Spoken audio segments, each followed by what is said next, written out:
Let's go out on video chat. Our good and longtime friend, Darren Dreger, joins us from the T-Dot. Dregs, good morning, sir, or good afternoon. How are you? I'm doing well, Rod. How are you? Good. So the boys tell me that you were back here in God's country for a wedding on the weekend. Who was it? How was it? And welcome home, by the way, a little belated. Yeah, I appreciate that. It was a quick trip. We got there Thursday afternoon and returned back to Toronto late last night. But very close friend of mine, Claire DeCook. You might recognize him as a curler in Saskatchewan. His daughter Presley got married to Nick Carlson. So it was kind of a quasi-family wedding. Saw lots of good people in Langenburg, Saskatchewan. Had a great time and had to cut it short to get home. Outstanding town that is. We're going to be heading out there this year for an SJHL game. But Dregs, when you get in that little town hall, do you get cornered on NHL talk and all the buzz, or do they kind of leave you alone when you come back to things like that? Nah, you know what, Rod? It depends on who it is. Some of the younger crowd now, they'll come up to me and they'll want to chat about their favorite NHL team or what's going on or what's not going on around the National Hockey League with so many players who remained unsigned, especially. But now the older buddies and parents, etc., I'm just one of the good old boys when I come back to Saskatchewan. So the hockey talk is short and we don't spend a lot of time. But Kelly Buckberger was there as well because Kelly, in fact, is the brother-in-law of Claire DeCook.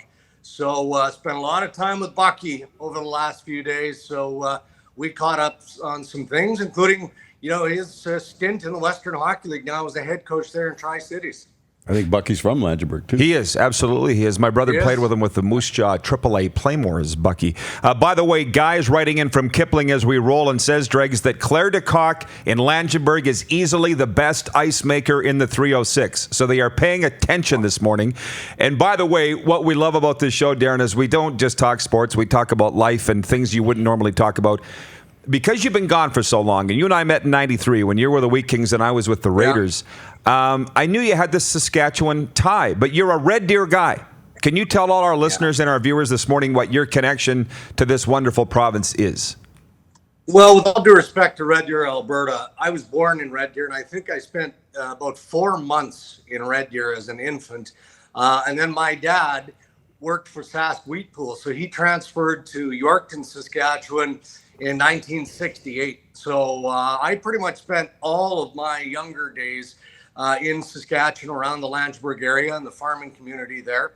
And then, jumped into radio after spending time at WABC in Saskatoon, went to Yorkton, moved up to Brandon, where you and I, of course, met, Rod, called a lot of Western Hockey League games together. And then I shifted over to Winnipeg and stayed in Winnipeg until 1997. And then I jumped into Edmonton with NA Channel, hosted Oilers games, was a sports director there. And in the spring of 1998, I got the big call to join Sportsnet in Toronto. And I've been in Toronto ever since. But I tell you what, my family, especially, I've got 2 kids, 120, 118. They love getting back to Saskatchewan. So we try and do it a couple of times a year.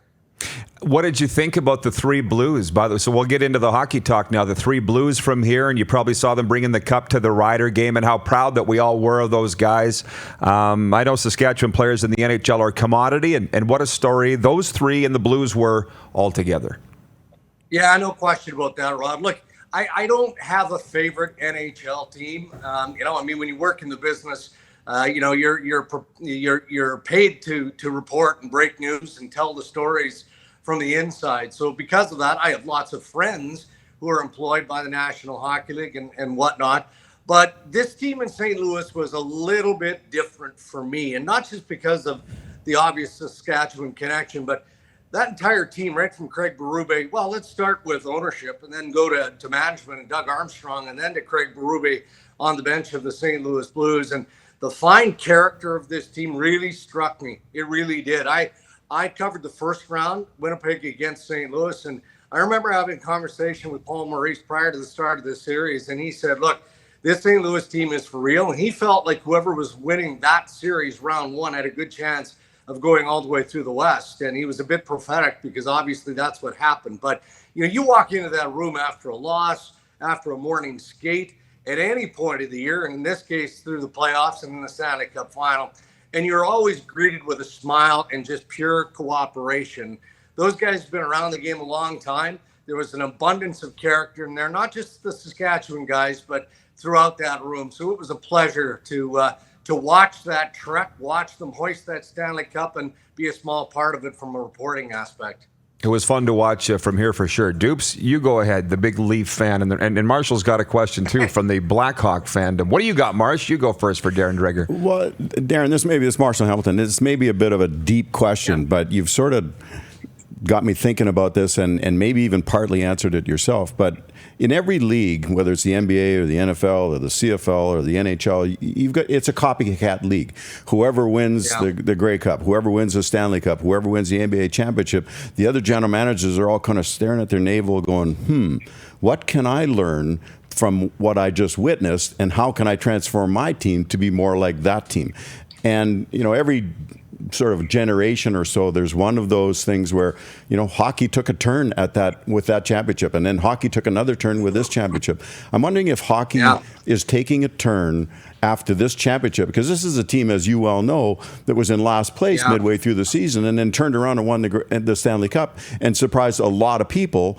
And they did it they didn't do it with, big three talents and big three power plays and a fantastic goaltender. They won it with character, in my opinion. So I'm wondering if this is a bellwether moment for the NHL. Well, it could be. You're right. By and large, the National Hockey League has been a copycat league. This one is going to be difficult to duplicate. Doug Armstrong has spent a ton of time making sure that the group that he brought in was high character. And it started there for him. He's had to make some tough decisions. He moved out some key pieces. He made a real difficult decision, firing a good coach in Mike Yeo, but recognizing that the balance wasn't right. Craig Berube stepped in there, instantly provided a level of accountability and treated everyone the same. It doesn't matter what your paycheck looks like on a month-to-month basis, according to Craig Berube and the leaders. And he made sure that the leadership core wasn't just those assigned with a letter, but everybody had to buy in. And his leaders like Ryan O'Reilly really, truly enforced that. So you might see elements of a copycat here. I don't think that, even though Pat Maroon, after hoisting that Stanley Cup on the ice, joked about how, let's get rid of the speed and go back to old-time hockey. I think that you can have some balance in that. And I think that you certainly need a dose of good people and character people. And we've talked a lot about that. But you've got to have speed. Speed still wins in today's NHL because of how the game, for the most part, is called. But maybe it is key and it is important to have that balance. Your big, heavy, grinding type of forwards. Tyler Bozak isn't a big grinding forward, but man, was he a good complement with Pat Maroon on that line. And, at times the bottom six of the St. Louis Blues are really what drove the bus for that organization. You look at, the what they had on their back end with Colton Parayko and company. I mean, that blue line is as big and as good as any blue line in hockey. So there's never a shortage of interest in that type of player from NHL general manager standpoints. So maybe in that respect, teams look at how St. Louis did it, but at the end of the day, we could be talking about something completely different next year if the Tampa Bay Lightning or a team that's more primarily built on speed happens to win. The only thing I'll ask is just for our daily Mitch Marner update, if there is one.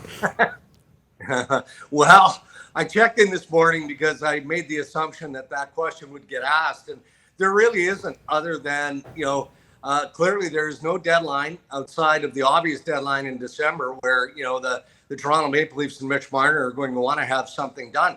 But I can tell you that it's really snarled up the process across the league with the restricted free agents. And, now general managers are on to other things. I talked to a couple this morning who are, they're consumed with arbitration and how flawed that system seems to be now, because you always worry about arbitration because it's always built on comparison. So it's not just the restricted free agents who are now without a contract that managers are worrying about, but they're trying to round out some of the holes they have with the few remaining unrestricted free agents that they have. And then they're hoping that the RFA guys do get a little twitchy. It's not just about Mitch Marner, although many believe that Marner will ultimately, set the scale. And then maybe you look at Matthew Tkachuk and you look at the guys in Winnipeg and Kyle Connor and in Patrick Laine, and Braden Point is a heck of a hockey player in Tampa Bay, and Mikko Rantanen in Colorado, and the list goes on and on. But we could have a standoff, and we could be talking about this in September. Dregs, you're a busy guy. I appreciate it. Enjoy the rest of this slow month, if it is, in the NHL, and thanks for checking in. Well, thank you for having me. I look forward to doing it again. You bet. Thanks, Dregs. Darren Dreger joining us from TSN, and there was a question came in from Trevor on the Facebook feed. He said, what are some of your highlights in your TSN career? I will go first. How much, for Darren, I shouldn't speak for him, but how much of a rock star was he in the Humboldt situation last year through the whole thing? And Ryan Rishaug, I think, won an award for what he did. But Dregs anchoring that first game back, the Hawks and the Broncos, I will say my highlight watching Darren Dreger, how's that, was his role in the Humboldt Broncos coverage. Those guys just handled it so classily. What a cool week. I talked about this yesterday when we were going back through all the old Rider greats, and we had the two guys on, and they were just name dropping some of the old guys, Ray Williams and right. And some of the guys that we don't talk about on a daily basis. It just makes you feel warm and good, and makes you feel about those, reminds you of those good old days, which, seemed like a long time ago and seemed like yesterday all at the same time. Well, Dreger, mentioning that when he got to Toronto for the first time was with Sportsnet. You kind of forget that he started his career with Sportsnet, Mike Toth and those guys. That's what I grew up with, and then he flipped to TSN, so that was kind of a cool jog down memory lane. You're watching Rod Pedersen On Demand. For more of The Rod Pedersen Show, visit rodpedersen.com or follow Rod Pedersen on social media.